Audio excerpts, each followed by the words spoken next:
Welcome to the channel and welcome to today's run through of all the latest Manchester United news and transfer updates, keeping you right up to date with everything. I'm Jamie. Before we get into it, smash a like on the video, subscribe to the channel if you are new. Let's jump straight into it. So I'm going to kick off with a story regarding Wissa. So Tottenham moving for Brentford attacker Yoane Wissa, who is understood to be open to a move to Tottenham, weighing up financials attached to the deal. So that came from BBC, that came from a good source from the BBC as well. So what they're suggesting is that Tottenham may be moving for Wissa. Now, the reason that's important for us is because Ben Jacobs said that Brentford don't want to lose Wissa and Mbeumo in the same window. Sky have also said that any deal for Wissa will leave Brentford. To leave Brentford would make Bryan Mbeumo's proposed move to Manchester United increasingly difficult. So that is a big concern. Not that Tottenham are going to come in for Mbeumo, because Ornstein, everyone of that has already, and Romano has said that Mbeumo wants to come to United. He's already rejected the opportunity to go to Spurs. But if Spurs make a move for Wissa, according to these reports, then that might mean that Brentford don't then have to sell, or maybe won't want to sell Mbeumo, and that's really worrying because Tottenham will move a lot quicker in the transfer market than we will. We're still in negotiations. There's not really been many significant updates. I'll go for the actual Mbeumo news in a second for you. But that's actually quite alarming because Tottenham will move faster than us in the transfer market. And if they do get a deal done for Wissa, then that could throw an absolute massive spanner in the works for us going for Mbeumo, because we're still pussyfooting around in negotiations. I don't know what the holdup is. Nobody's really reporting what the holdup is, whether it's us not wanting to pay, whether it's the add-ons, whether Brentford are asking for more money. Who knows what the holdup is? But the reality is, it's gone 6 weeks and we're still really no closer to a deal being done. The reports are that we're still in negotiations and we want to get the deal done, but what is taking so long, I have no idea. But that's really concerning because, like I said, Tottenham will move faster than us in the transfer market. So if they come in and make a quick deal for Wissa, then all of a sudden that's a massive, that could potentially be egg on our face, because Brentford don't want to lose, Frank, Wissa and Mbeumo. And Norgard's already gone to Arsenal as well in the same transfer window. So that might then, or they could turn around and say, okay, well, we want now more money from you because we need to strengthen our squad as well. So we need to get an absolute shift on with this deal, because it's really, really concerning the longer it drags on. But we don't know what the holdup is. But that's a bit of a concern for me, and could potentially be a spanner in the works, because I think Tottenham will move faster than us in the transfer market. I don't think, that's just, it is what it is, but we'll have to wait and see what happens. But that's a bit of an alarm for me regarding that deal. But give us your thoughts and feelings on that in the comments below. Now let's go for the actual Mbeumo news then. So United are confident they can strike a deal with Brentford for Mbeumo, despite them having had 2 bids already knocked back. United are expected to have to go to £65 million to reach an agreement with Brentford. The negotiations ongoing between the two clubs over the fee and the structure of payments. Ruben Amorim is keen to have Mbeumo on board for when United leave for their 3-game pre-season tour of the US on July 22nd. Now that came from Disco Mirror, who's been fairly decent in the past, but I don't know how accurate he is now. It was more when Ten Hag was here. He was quite good when it came to news then. But so all of a sudden now the deadline's changed. Now the price has changed. Now it's £65 million. Now it doesn't matter if we get him in for this week or next week. Now it's as long as he's there for pre-season. And the goalposts keep getting moved on this deal. The reality is we just need to get a move on. It's boring now, and it's dragging on far too long. Nobody really knows what's going on, but according to the Mirror, as long as they're wanting to now have him on board before the pre-season of the States, but that also we might now have to go up to £65 million to reach an agreement. What an absolute calamity. Now, this is a journalist that's quite good with Brentford, said that Bryan Mbeumo was expected to report for training yesterday. So, however, Brentford have told him he won't have to report until Monday, but he's actually double backed on that, because that was come out last night where, and people were kind of saying, well, that must be that a deal's close and stuff like that as well. If Brentford have told him that he doesn't have to come back, but actually it got clarified. So the same journalist came back saying, been a fair bit of misunderstanding here.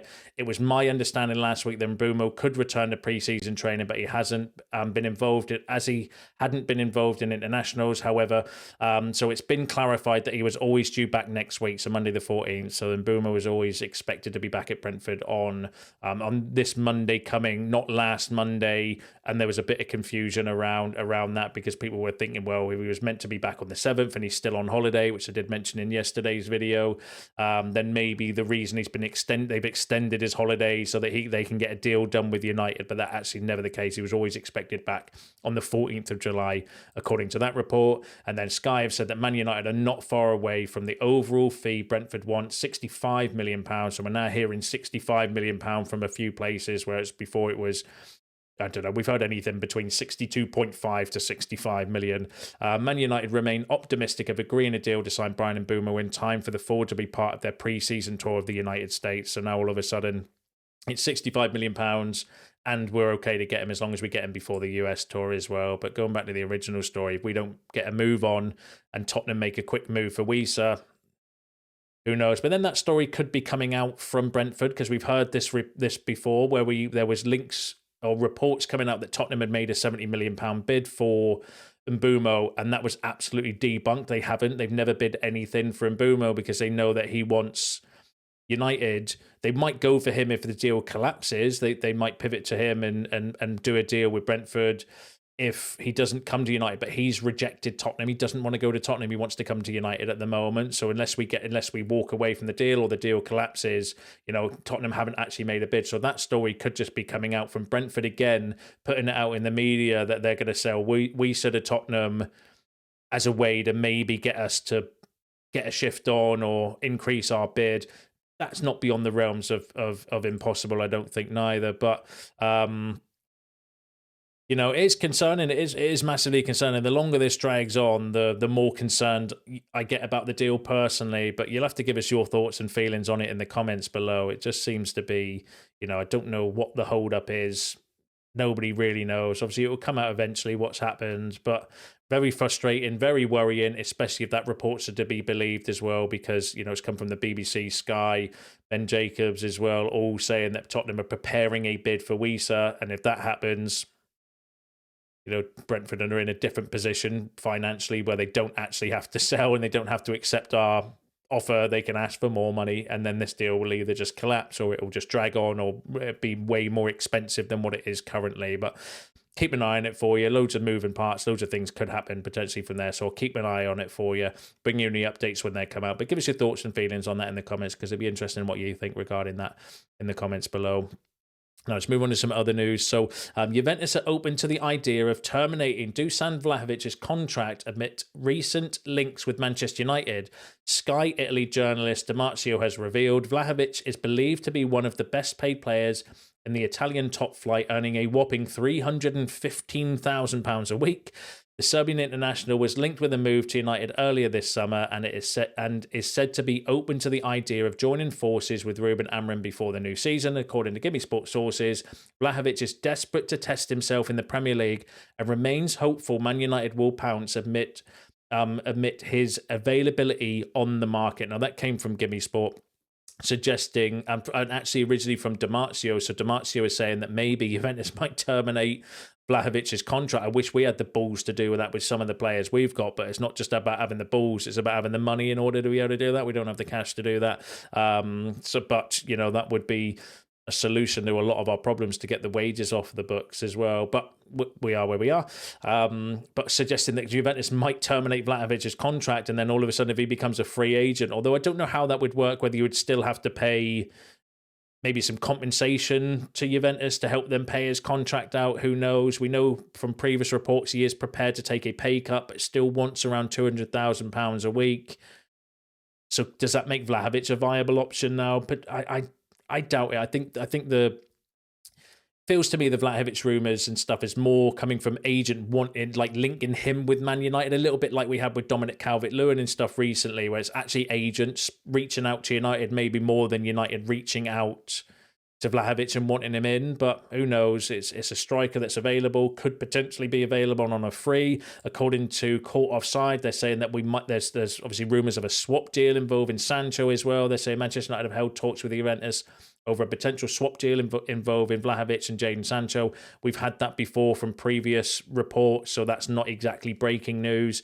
We know that Vlahovic, was it Weah and Luis have all been mentioned as part of like an exchange with Juventus for Jadon Sancho. So yeah, interesting one. We'll have to keep an eye on that one. I kind of feel, again, this is just my feeling on it. I'm not an insider or anything, just a dude with a microphone. It feels a little bit more like Vlahovic pushing himself to United rather than United wanting Vlahovic, but we'll have to keep an eye on it because, obviously the striker options that we're going for is dwindling down. Osimhen's close to agreeing a deal with Galatasaray. Gyökeres is in talks with going to Arsenal.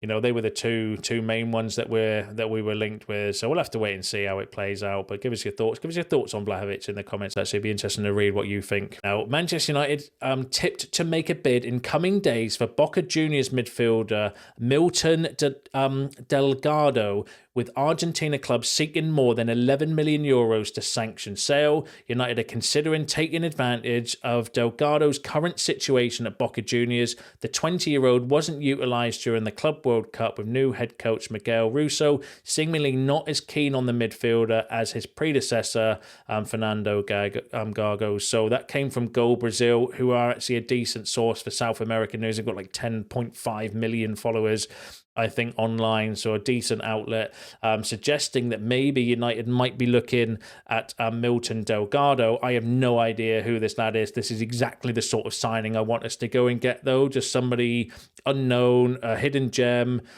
20-year-old midfielder. Did some quick research and stuff. Looks okay. Nothing. There's not too much data or information regarding him around there, though. But, this is exactly the sort of signing I want us to go and get. These sort of unknown players from unknown places, that could be the next big thing. A little bit like Diego Leon. Like, these are the signings I think we should be going out and making. This is the sort of summer I was expecting us to have with Christopher Vivell coming in. So, but obviously we've gone down more of a route where we're looking at Mbeumo, Cunha, and we're wanting some experienced players in, which is not necessarily a bad thing. But yeah, give us your thoughts if you know much about the players. He's a midfielder. I think more of a defensive midfielder from the research I've done, but I do not know too much about the player. But yeah, I'll let you tell me in the comments what you think. And then another South American outlet has also said the same as well, that Manchester United are expected to submit a bid in the coming days for Boca Juniors 20-year-old midfielder Milton Delgado, and the Argentine club reportedly holding out for over 11 million euros to approve the transfer. So that could be one, relatively cheap, relatively unknown in my eyes, never heard of him. But this is the sort of signing I rate and I like. But give us your thoughts and feelings on that in the comments below. Let me know what you think about the player. Good option, bad option, decent fee. And this might be one that goes to another club and then further down the line, turns into a 50-60 million pound player in the future. But who knows? But yeah, give us your thoughts and feelings on that in the comments, as I'm sure you will. Now, so far, Southampton have not received any concrete offers for Tyler Dibling, but there have been many inquiries. Understand Manchester United, Tottenham Forest and West Ham are keen on him. Southampton's price valuation is set at 55 to 65 million euros. Now, that came from Florian Plettenberg. Florian Plettenberg, I would say, take with a pinch of salt if it's stories outside of the Bundesliga, because I've never found him to be reliable when it comes to that. He's fairly decent when it comes to Bundesliga transfers and stuff. And he had a period actually of linking us with about 50 players in a row, if I remember rightly, after the January transfer window. So I would say take that with a pinch of salt. And isn't it mad, the prices that teams are quoting for some of their players, and we're probably going to be struggling to sell Rashford for 40 million, or maybe have to sell Garnacho for less than that as well. Like, it's insane, the prices going around as well. We know, or you should know by now, Dibling is a player of interest. He's a player that Jason Wilcox really likes from his time at Southampton. I think he looks a good prospect player as well, but I don't think we're going to go anywhere near that sort of price for Tyler Dibling, because at the minute that we've changed the direction, as I mentioned, but we want to go for more Premier Premier League proven players. And I would say, while Dibling's got Premier League experience, I wouldn't exactly say that he's proven in the Premier League with his 2 goals for Southampton last season. He's played a season in the Premier League, which does give him a little bit of experience, but he's not proven in the Premier League.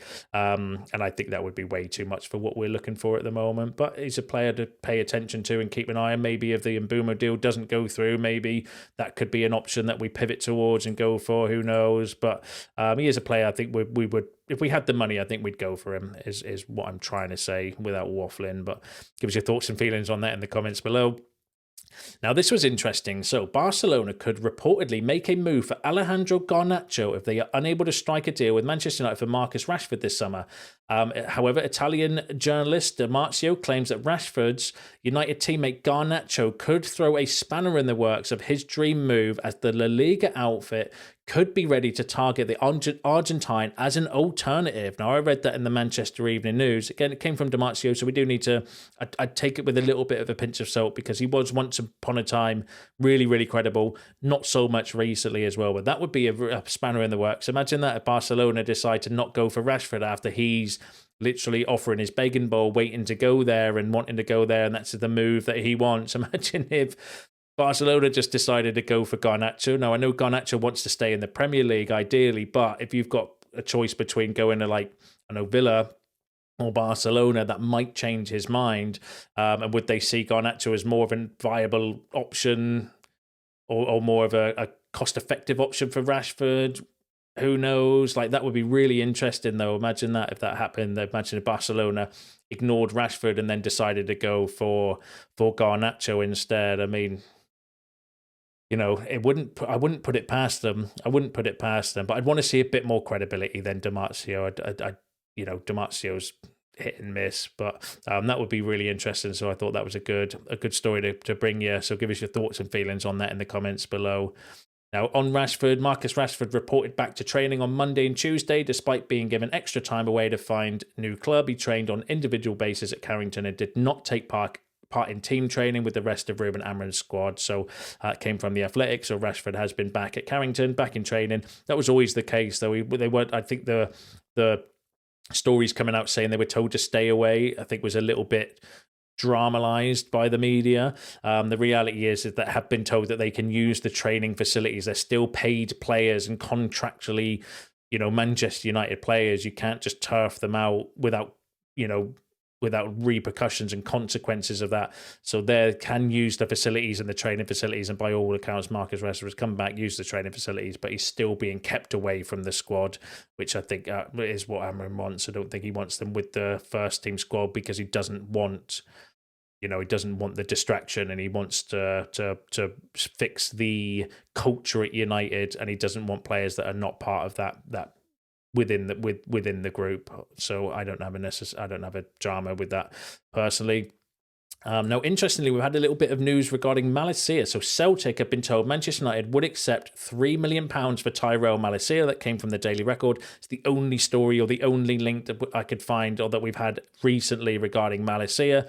£3 million. I don't think he's got much left on his book value from a PSR perspective. So it's probably just a case of getting him off the books, moving him on. £3 million, it is what it is. If you can get anything for Malacia, then that would be a bonus for me, because obviously with his horrific injury record over the last 3 years, you know, it is what it is.